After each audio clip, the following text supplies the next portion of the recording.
Siamo a Quarto d'Altino con Gianluca Amadori, un giornalista che è uno degli autori del libro La retata storica sul Mose, insomma, dove si ricostruisce questa che è stata una delle inchieste più grandi della storia d'Italia, ma un'inchiesta che insomma è anche un work in progress, perché non si sa poi a che cosa porterà come sviluppi. Allora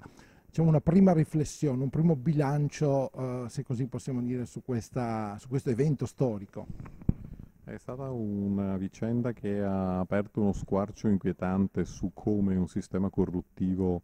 è andato avanti per anni, per almeno un decennio a Venezia, nel Veneto, e credo che il raccontarlo, il riuscire a dedicare dello spazio a questo evento serva perché non si ripeta più, perché la società civile riesca a reagire, riesca a fare gli anticorpi contro la corruzione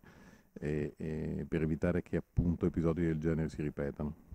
Molti dei nomi coinvolti erano già chiacchierati da tempo nelle redazioni, tutti noi ne sentivamo parlare, però naturalmente come giornalisti finché non abbiamo le prove non possiamo dire nulla. Insomma, c'è stata un po' la sensazione quando poi effettivamente è arrivata la verità giudiziaria, che poi naturalmente dovrà essere confermata in sede di giudizio, ma insomma quella che comunque è la verità investigativa, insomma c'è stata un po' la sensazione di un déjà vu. Ma sul sistema Mose c'erano molte malcontenti e molte chiacchiere a Venezia,